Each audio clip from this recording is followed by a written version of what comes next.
Hello dear student, कैसे हैं आप लोग। उम्मीद करते हैं सब बढ़िया होंगे, खुश होंगे। आज की इस वीडियो में हम तुलसीदास जी का जीवन परिचय देखेंगे। बहुत ही सरल भाषा में इनकी पूरी स्टोरी आपको बताऊंगा ताकि आपको अच्छे से ये याद हो जाए, आपको रटना ना पड़े। ठीक है, आपको पेपर में कितना लिखना है, कौन कौन से पॉइंट आपको याद रखने हैं, वो सारे के सारे पॉइंट मैं आपको बताऊंगा, है ना। लेकिन इनकी पूरी की पूरी स्टोरी मैं आपको सुनाऊंगा ताकि आपको ये अच्छे से याद हो जाए। तो चलिए शुरू करते हैं आज की इस वीडियो को। अगर पहली बार देख रहे हो तो चैनल को सब्सक्राइब करके वीडियो को लाइक कर देना और दोस्तों के साथ शेयर कर देना। सबसे पहले हम देखते हैं परिचय। लोकनायक गोस्वामी तुलसीदास भारत के ही नहीं बल्कि संपूर्ण मानवता एवं संसार के कवि हैं। इनका जन्म उत्तर प्रदेश के वांदा जिले के राजापुर गांव में सन 1532 में हुआ।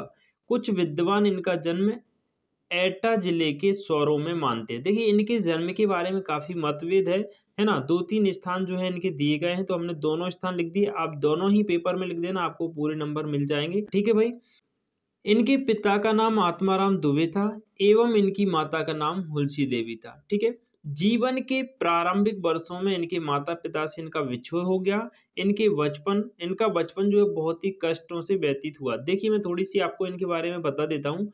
तुलसीदास जी थे, जब इनका जन्म हुआ तो बताते हैं ऐसा, है ना, कि जब इनका जन्म हुआ तो जन्म जैसे ही इनका हुआ तो ये रोए नहीं थे। इनके मुंह से पहला नाम निकला था भाई राम का। पहला नाम इनके मुंह से किसका निकला भाई? राम का नाम निकला था। ठीक है। और ऐसा बताते हैं कुछ समय बाद इनकी माता जी जो थी वो शांत हो गई थी। तो इसके बाद इनके पिता ने इनको किसी को पालने के लिए दे दिया था। तो इनका जो बचपन था बहुत ही कष्टों भरा था। ठीक है, ये चीज इनके साथ हुई कि इनका जो बचपन था बहुत ही कष्टों भरा हुआ था। इसके बाद ये चले गए किसी के साथ, है ना। फिर इनकी शादी हो गई। शादी की एक महत्वपूर्ण घटना मैं आपको बताता हूँ। जब इनकी शादी हुई और शादी के बाद जब इनकी जो पत्नी थी वो अपने मायके आ गई, तो ये उनके पीछे पीछे नदी तैर कर आए। उनके मकान में ये रात को सांप के सहारे, सांप को पकड़कर इनकी जो है अटारी में चढ़ गए और उनसे मिलने को पहुंच गए। तब उनकी पत्नी जो थी इनसे बहुत क्रोधित हुई। उन्होंने कहा कि तुम जितना इस माटी की पुतली के पीछे भागे दौड़े फिर रहे हो, अगर उससे आधा भी प्रभु के चरणों में लगाते तो आपका कल्याण हो जाता। तब से फिर तुलसीदास जी जो थे उनको छोड़ के चले गए, उन्होंने घर त्याग दिया और फिर श्री रामचंद्र मानस की उन्होंने रचना की और वो अलग ही मतलब उनका जीवन यापन हो गया। ठीक है। तो ये इनके बारे में एक छोटी सी घटना थी जो कि आपको याद रख होनी चाहिए, इससे आपको रटना नहीं पड़ेगा। ठीक है। आगे हम देखते हैं। आपको ये सारी बातें पेपर में नहीं लिखनी है, आपको सिर्फ जो पॉइंट मैंने लिखे हैं बस वो ध्यान रखने हैं। ठीक है। साहित्यिक परिचय हम देखते हैं इनका। तुलसीदास जी महान लोकनायक एवं श्री राम के भक्त थे। इनके द्वारा रचित रामचरितमानस संपूर्ण विश्व साहित्य के अद्भुत ग्रंथों में से एक है। इस ग्रंथ के माध्यम से इन्होंने जिन आदर्शों का, ध्यान रखिएगा, जिन आदर्शों का भावपूर्ण चित्र अंकित किया है वे युग युग तक मानव समाज का पथ प्रशस्त करते रहेंगे। ठीक है, समझ आया। मतलब तुलसीदास जी ने जो रामचरितमानस में राम जी के आदर्शों का वखान किया है वो युगों युगों तक मानव समाज का पथ प्रदर्शित करते रहेंगे। ठीक है। इसके बाद आपको इनकी रचनाएं लिखनी है। रचनाएं जो कि बहुत इंपॉर्टेंट हैं। दो रचनाएं आपसे पूछी जाती हैं, हमने यहाँ पे 4-5 लिख दी हैं। इतनी अगर आप याद कर लेते हैं तो ये आपके लिए पर्याप्त है।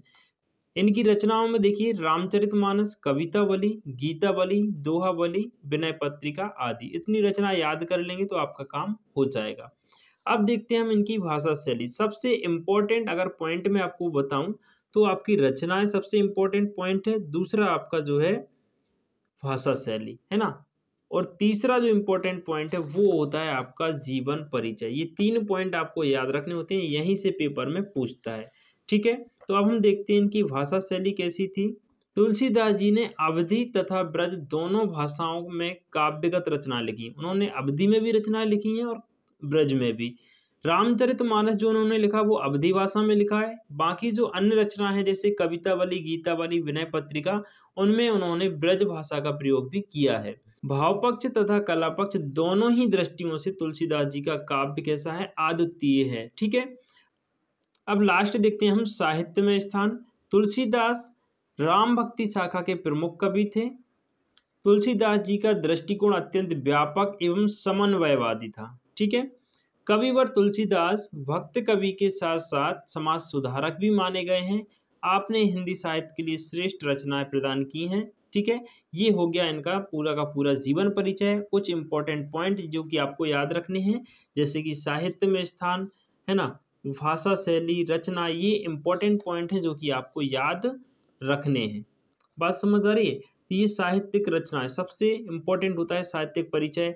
और सबसे इम्पोर्टेंट अगर मैं आपसे पूछूं, जैसे अभी 2023 में जो आपका पेपर हुआ है उसमें पूछा गया था भाषा शैली और रचनाएं, 2 नंबर में क्वेश्चन आया था। ठीक है, तो इस तरीके से जो पॉइंट हमने लिखे हैं 4-5, ये सारे के सारे आपको अच्छे से याद कर लेना है। ठीक है, आप इसको कम से कम 2 से 3 बार लिख के देख लेंगे तो आपको पूरा याद हो जाएगा। ठीक है, वीडियो आपको कैसी लगी एक बार कमेंट करके हमें ज़रूर बताइएगा। आगे आप किस टॉपिक पर वीडियो देखना चाहते हैं वो भी आप हमें कमेंट करके बताइएगा। चलिए मिलते हैं आप सभी से नेक्स्ट वीडियो में। खुश रहिए, मस्त रहिए। जय हिंद।